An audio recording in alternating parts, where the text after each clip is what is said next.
Y bueno, vamos a empezar mientras ustedes siguen compartiendo y siguen comentando, y por supuesto que ya están dejando sus comentarios. Déjenme recordarles que ya recuperamos el podcast en la noche. Más al ratito les diré por qué lo perdí. Lo voy a decir yo antes que el señor productor me ventané, yo me voy a confesar, pero ya recuperamos el podcast. Entonces, ustedes lo van a poder, ya nos van a poder escuchar en Spotify, Apple Podcast, como si nada pasara, todo vuelve a la normalidad. Para aquellos que me dicen que iban corriendo y que se quedaban sin escucharme en sus mañanas de maratón, que ustedes yo sé que no hacen trampa como madrazo, pero sigamos hablando del Instituto Nacional Electoral, porque lo prometido es deuda y tenemos nuevos consejeros. Mi marcador dice que estamos 2-2, o sea, 2 más del lado izquierdo, más del corazoncito a la izquierda y 2 más hacia la derecha.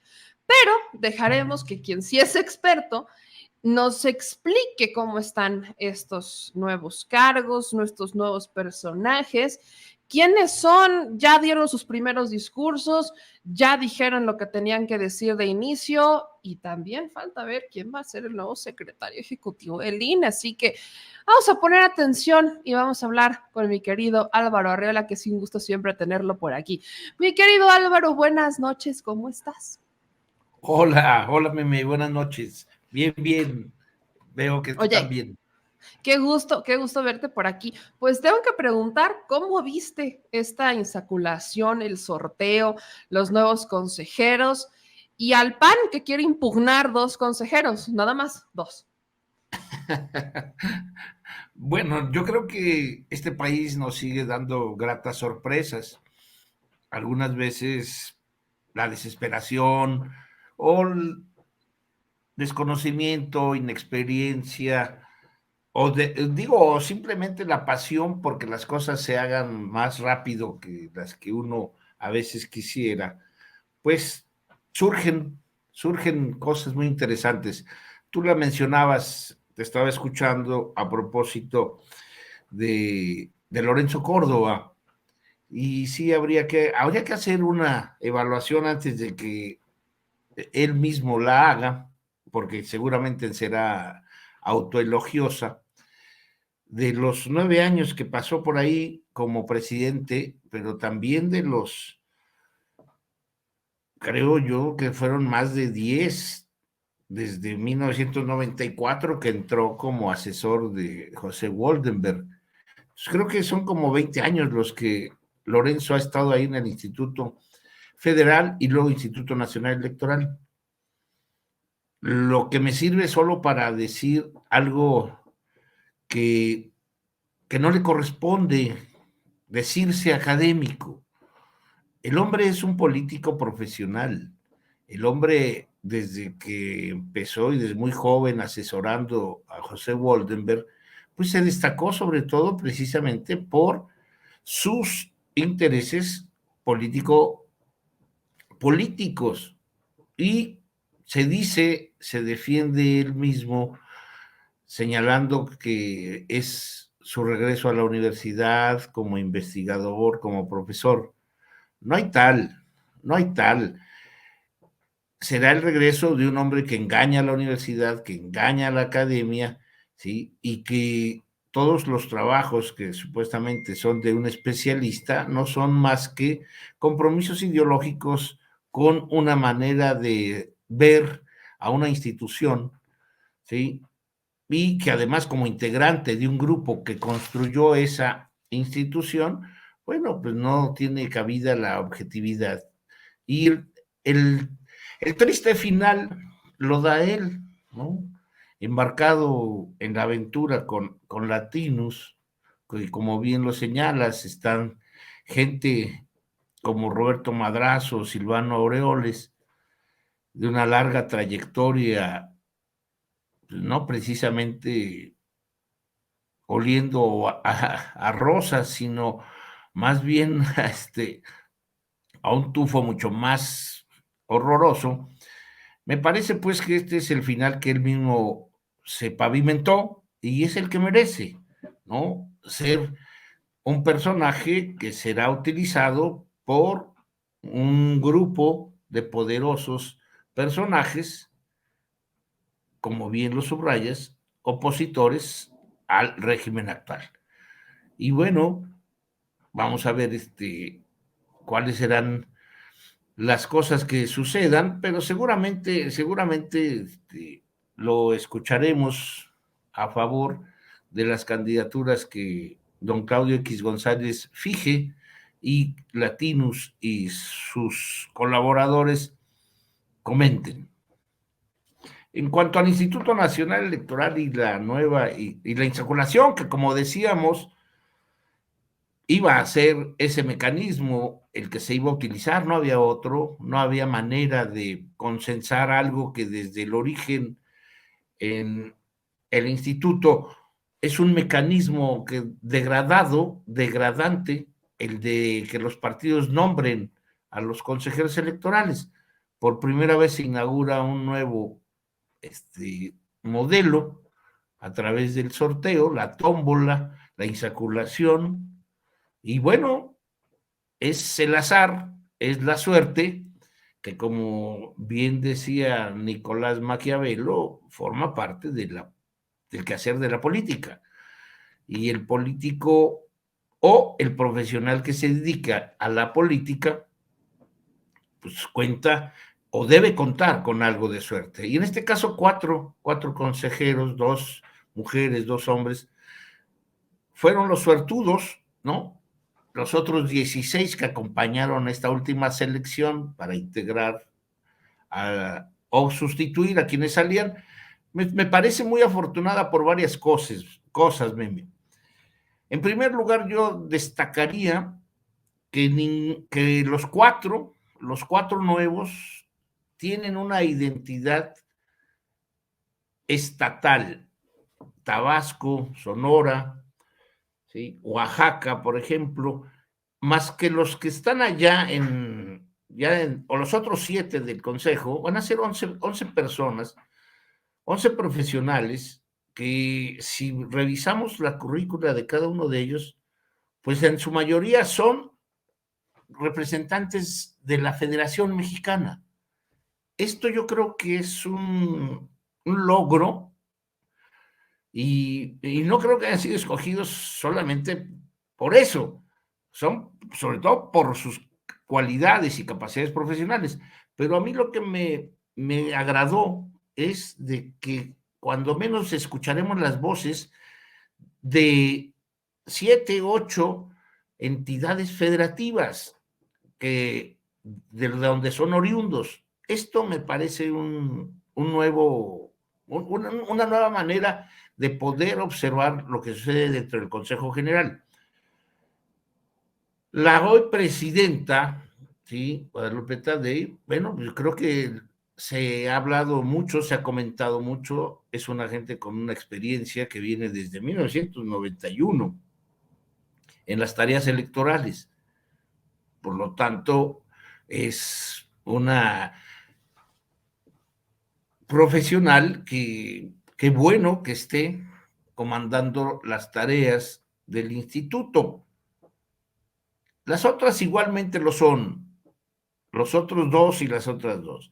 Cuando tú te refieres a si 2 de ellos tienen un poco más de cercanía con Morena y los otros 2 no tanto, yo creo que esto es lo que tendríamos que matizar, sobre todo después de la reunión, bueno, después de los mensajes que escuchamos, sí, con atención, y de la reunión que sostuvieron hoy con el secretario de Gobernación, se desprende al menos 2 cosas que nos interesan.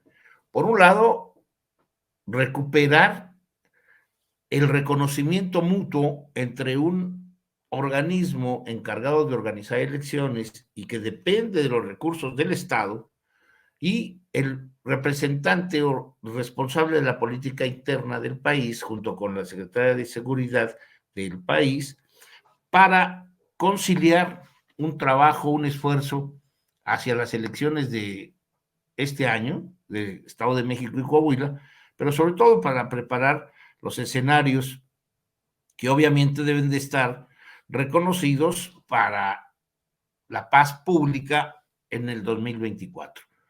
A mí me parece que son signos diferentes, son signos que estimulan o al menos recuperan desde mi punto de vista un espacio de confianza mínima, pero que la merecen. Creo que el trabajo que tengan en los próximos días será fundamental, especialmente por algo que nos debe importar mucho a todos los mexicanos que no estamos dentro del organismo y dentro de la administración del instituto, que hay casi, si no mal recuerdo, tú me dirás, tú me corregirás si estoy bien o mal, hay 17 vacantes, incluido el secretario ejecutivo, más otras 12 direcciones.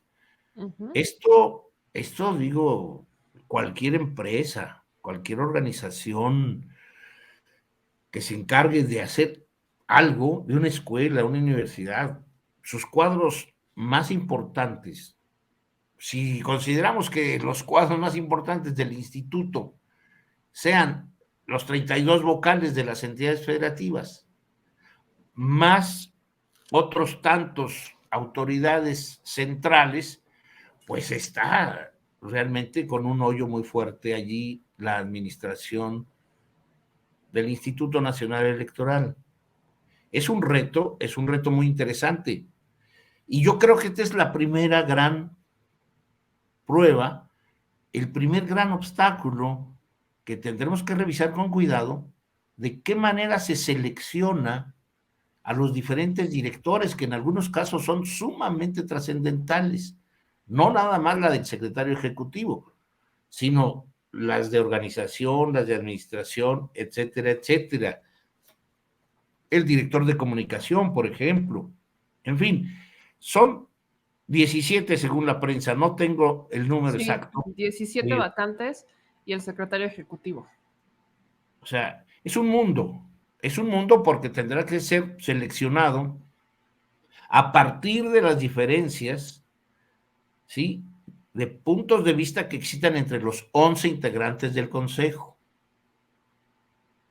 Habrá quien considere que los 7 que se quedaron tienen la experiencia para conocer a muchos de los funcionarios internos y podrán ellos orientar la decisión del Consejo para seleccionar los perfiles.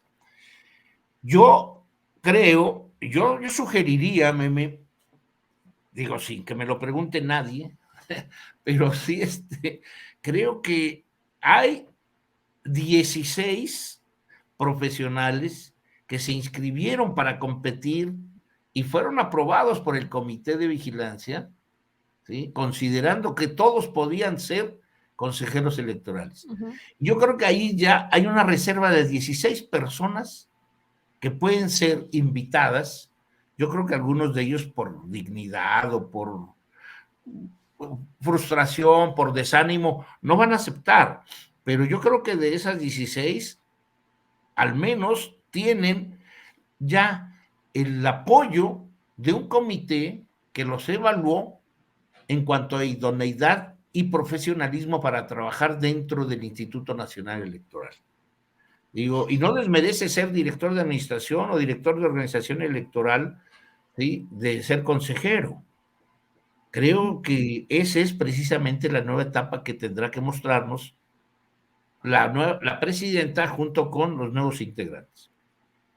Hoy la presidenta hablaba de su sueldo, ¿no? En una entrevista dijo que ella entra, o al menos ellos, los nuevos 3 consejeros y la consejera presidenta, entran con la ley vigente de los sueldos, entonces deberán ganar menos que el presidente, que era un tema debatido con Lorenzo Córdoba porque ellos no querían bajarse los sueldos. ¿Crees que el ejemplo que la consejera presidenta llegue y diga, yo llego con una ley vigente y voy a ganar menos que el presidente, sea un punto de partida para que, porque no eres la única, no solamente los consejeros ganaban más que el presidente, había otros cargos donde ganaban más que el presidente dentro del instituto, por menos que Lorenzo Córdoba y Ciro Murayama y ellos, pero todavía. ¿Crees que ese es un punto de partida para empezar a hablar de austeridad? Porque en los discursos de muchos escuché austeridad, al menos en la consejera presidenta escuché austeridad, y también Arturo Castillo escuché austeridad. Empezar a buscar cómo vamos a reducir presupuestos y que hay una democracia que para algunos consideran muy cara. ¿El tema de los sueldos podría ser un punto de partida? Yo creo que sí, pero ¿sabes qué también va a acompañar este mensaje de que la democracia mexicana es muy costosa, como lo sostuvieron al menos 3 consejeros? Digo, principalmente la consejera presidenta, pero se desprende por sus intervenciones de 2 más. Creo yo que la prueba fuerte va a ser, Meme, seguramente los ministros de la Suprema Corte tienen un paquete muy fuerte en los próximos días, que es la revisión, ¿sí?, del recurso que el Instituto Nacional, a través de sus exconsejeros, interpusieron en la Corte, y a la que un ministro, pues, detuvo, como todos ya sabemos. Yo creo que este aire oxigenado que se le va a dar, ¿sí?, al plan B, creo que va a ser muy importante para que el nuevo consejo, la nueva presidenta, retome esta visión que tiene sobre los costos que tiene el Instituto Nacional. Y sería un momento maravilloso que podría aprovechar, precisamente acatando lo que la propuesta del Poder Legislativo hizo y que el Senado también acompañó, para que finalmente viésemos que en este año al menos se estaría ya trabajando en la disminución de un aparato en cuanto a la duplicidad de funciones que tienen en muchos lados. Yo creo que el tema de los salarios es un tema muy efectista. Obviamente que con eso, si lo hiciesen y si convencieran a los otros a retomar la legalidad constitucional, van a tener muchos aplausos, pero, pero creo que no es lo trascendente dentro del nuevo escenario que se vislumbra para el Instituto Nacional Electoral. Estaría mejor acompañar a la reforma que se propuso y ajustar. Tienen sobre todo este año para poder ajustarlo, el instituto, a economizar gastos, ¿sí?, a transparentar fideicomisos, a demostrar en los hechos, ¿sí?, que sí se puede seguir siendo profesional, que se pueden hacer elecciones serias, ¿sí?, organizar bien las elecciones con menos recursos. Y yo creo que estarían en ese camino, ¿no?, los nuevos integrantes.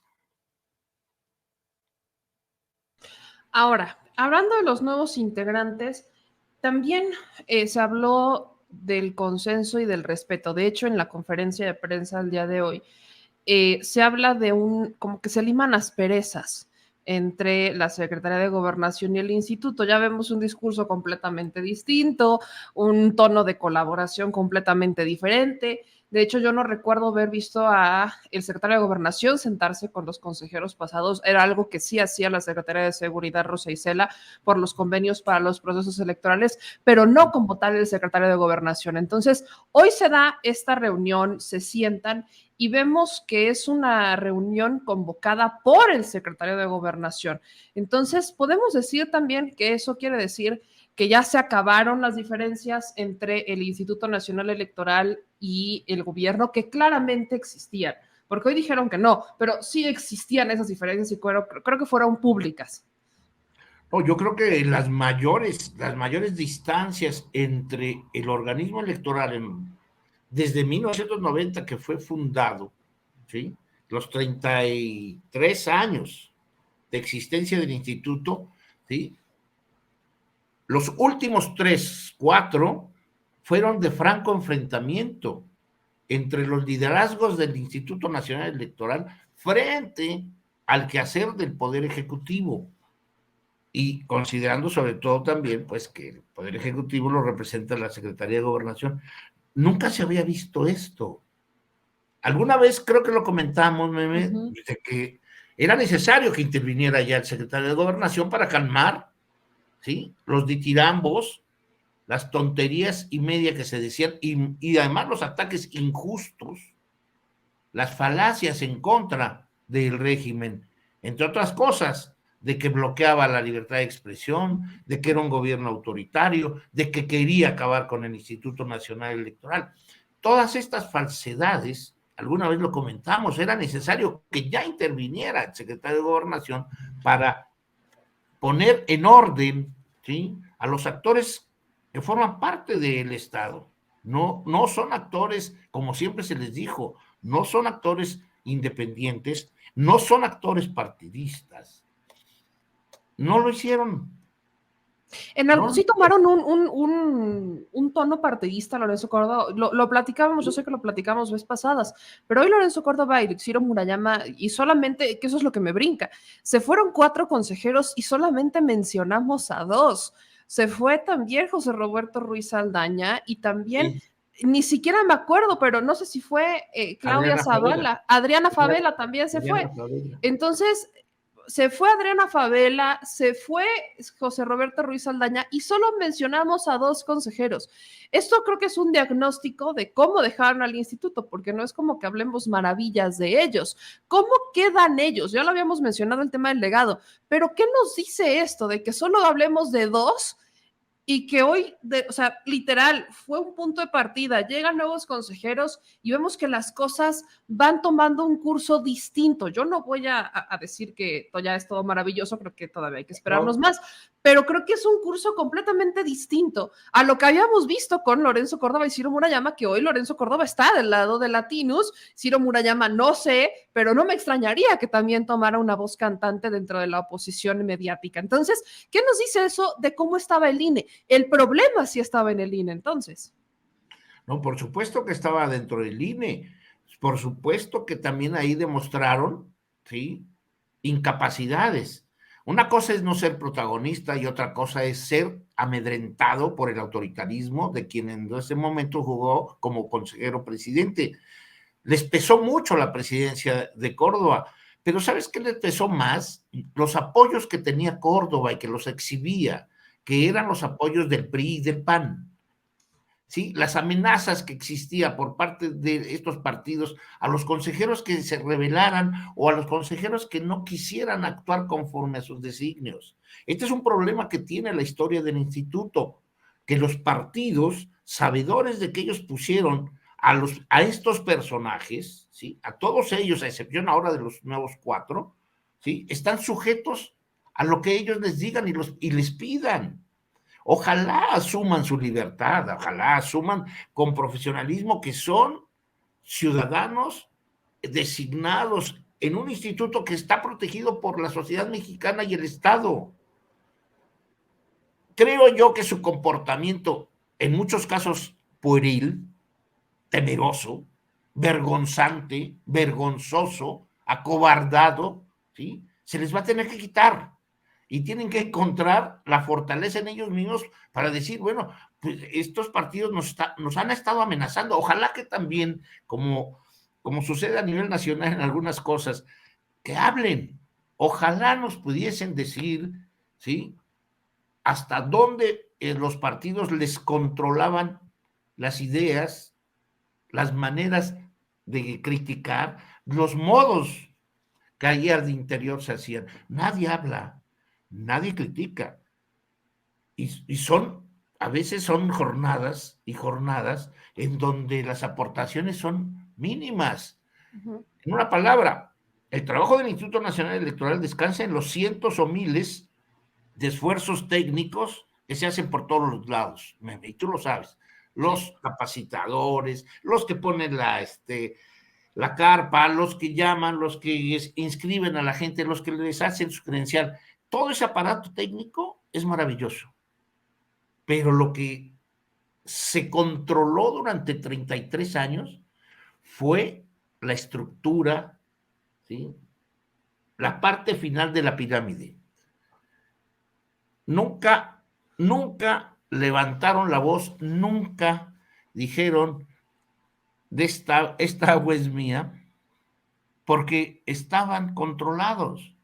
Que me disculpen si el CIME les parece desfavorable, pero eran como los pequeños felinos de la casa, ¿no? Que están controlados por el agua, por el alimento, y en este caso, pues eran como gatos de Angora, porque finalmente tenían todo y no hacían gran cosa. Y tenían el temor enorme de lidiar con dos personajes siniestros, como son los que salieron en este proceso, ¿no? Los que encabezaron todas las discusiones en torno a la rebeldía opositora. Entonces creo yo que era ese manejo oscuro que tenía el ex consejero presidente, ¿sí? Y no sé exactamente si su socio, subalterno, su amigo, su Su compadre, compadre, su brother. su faro, atalaya y guía, no sé, o sea, quién era quién. Era quién. Estuvo buena, estuvo buena. Oye, Álvaro, hoy que hoy que viene este cambio en el Instituto Nacional Electoral que se da bajo este proceso de sorteo, insaculación, no existe ninguna duda de su legalidad, pero hay partidos que lo intentan poner sobre la mesa y ese es el Partido Acción Nacional. No me extraña, pero creo que vale la pena mencionarlo. Traicionan su palabra porque primero fueron a mandar a un vocero al del PRD decir que va por México, no iba a manchar el proceso, ni la Cámara, y terminó siendo Marco Cortés el que dijo que iba a impugnar el proceso por la cercanía que tenían dos perfiles, Jorge Montaño y Guadalupe Tadei, con el presidente Andrés Manuel López Obrador. Yo tengo que preguntarte, ellos ya aclararon su supuesta cercanía. En el caso de Guadalupe Tadei, que es la más mencionada, pues justamente ella dice, mis familiares ni es la primera vez que trabajan con un gobierno, ni es exclusivamente con este. Pero todos los demás consejeros que han pasado por ahí están impolutos, nunca han tenido vínculos con ningún otro gobierno, como para que el PAN diga, vamos a brincar por eso. No, hay casos terribles, ¿no? Hay casos terribles, sobre todo los que están más cercanos y tenían más cercanía, sobre todo con el Partido de Acción Nacional. Digo, Juan Molinar Orcasitas, Santiago Krill, Leonardo Valdés, Ugalde, bueno, ahí los últimos que salieron, Adriana Favela, las relaciones políticas con el PRI, con César Camacho sobre todo, con Enrique Peña Nieto, fueron los que favorecieron su estancia en el instituto.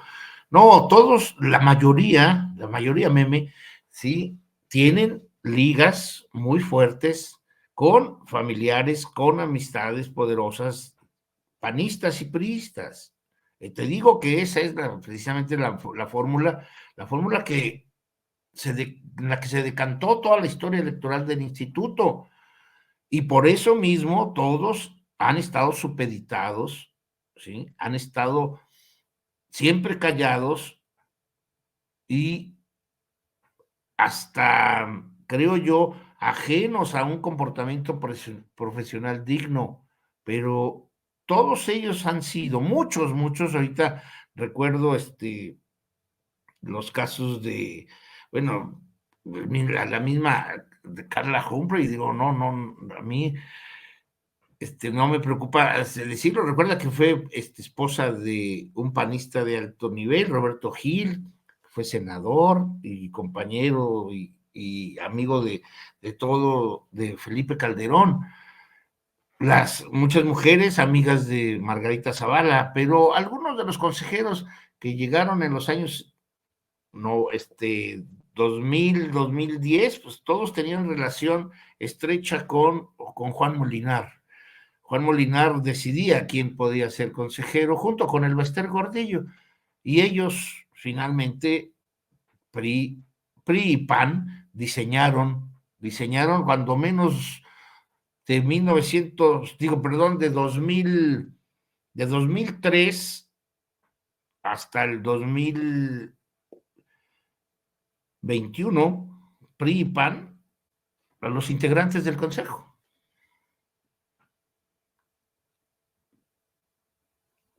O sea, esta cercanía entre partidos, solo quiero recalcar, siempre ha existido. Pero Pero de una manera que es, no, yo no quisiera señalar algunas cosas fuertes, pero nadie puede decir que no haya sido incluido en el Consejo General del INE desde 1994, ¿sí? Hasta 2023.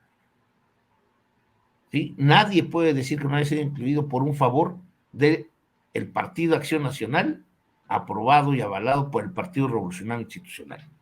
o sea, siempre han existido estos acuerdos. Nadie. ¿Mande? Siempre han existido estos acuerdos. Siempre. 7, siempre. Y los 7 que quedan, de los 11, 7 todavía tienen ese estigma. Y por eso también yo diría, deben quitarse ese estigma. ¿Cómo? Pues cumpliendo con el artículo 41 constitucional en el apartado A, ¿no? Independiente de sus decisiones, independencia en sus decisiones y funcionamiento profesional en su desempeño. Entonces se tienen que quitar el estigma. Estos 7 se los tienen que quitar, porque los 4 que llegaron ahora son idóneos. No, o sea, Tienen... no hay ni cómo quejarse, aunque existan señalamientos alejados, sobre todo el tema del PAN, ¿no? Que el PAN decide impugnar 2 y otros 2 no. Lo cual a muchos dice, bueno, estos 2 parece que al menos el PAN cree que les benefician. Por eso no los impugnan, es lo que entendemos muchos. Pero salieron por sorteo y todos avalaron el sorteo, entonces no, o sea, están más limpios que los que ya estaban. Claro. Además, recuerda, el consejero presidente que sale, pues era hijo de Arnaldo, Sí. ¿no? Y Arnaldo era un miembro distinguidísimo de Morena, sí. Distinguidísimo, ¿no? O sea, y cada que puede menciona a su papá, por cierto, no entiendo esta parte, pero mi querido le Álvaro, le debería dar vergüenza. Es que lo he dicho muchas veces, cada que puede menciona a su papá, pero ¿cómo le hacemos esto? Mi querido Álvaro, para concluir y siempre agradeciéndote que estés con nosotros para hacer estos análisis, que la gente los pide, tienes tu club de fans, por cierto, pero creo que es importante cerrar con qué esperamos de este nuevo INE, cuáles eran los errores que claramente ya establecimos este protagonismo opositor, cargados los dados de un Lorenzo Córdoba y un Ciro Murayama, el que los demás consejeros estuvieran, pues que todavía fueran relacionados con partidos políticos.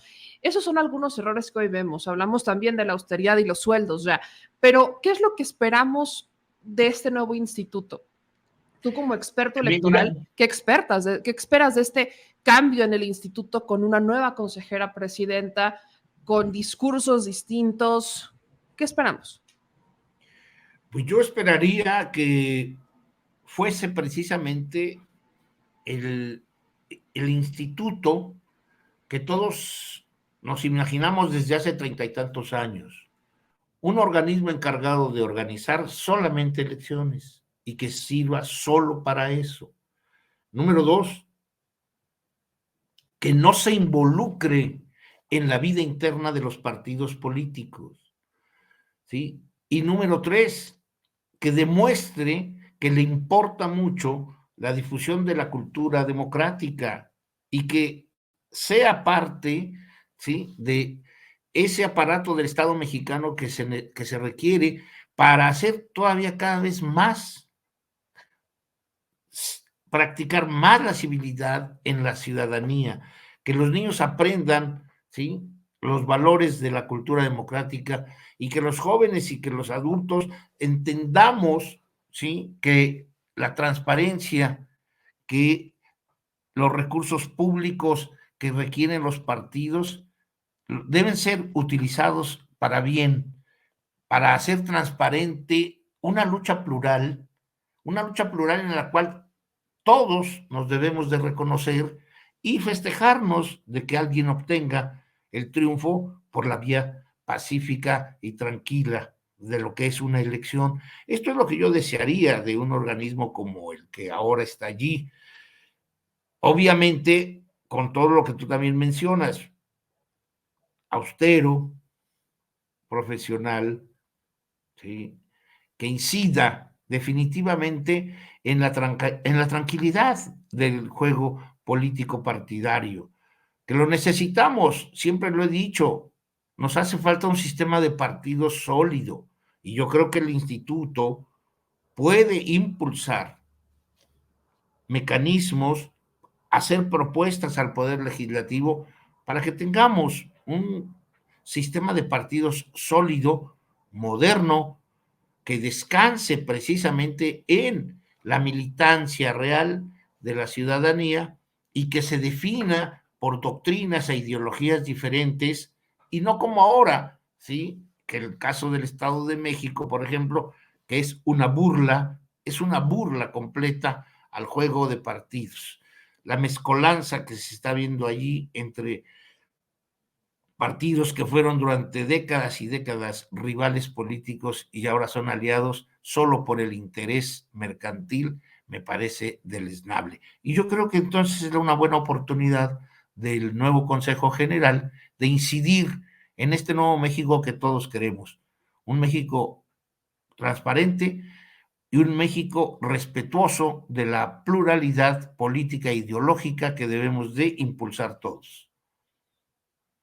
Pues mi querido Álvaro, siempre un gusto escucharte y vamos a vigilar al instituto, yo le he dicho, no hay que dar un cheque en blanco, estamos en No, una nueva era y creo que los ciudadanos somos la parte más importante de esta nueva era del instituto, no soltar y no dar cheques en blanco porque la confianza se gana. Mi querido Álvaro, es un gusto siempre platicar contigo, muchas gracias por platicar con nuestra audiencia. gracias a ti, Meme. Saludos y Te mando estamos un a tus abrazo, órdenes. nos estamos viendo pronto, cuídate mucho, buenas Claro. noches. Pues ahí tienen Álvaro Arreola, que justamente nos ayuda con estos análisis sobre el Instituto Nacional Electoral. Ahora.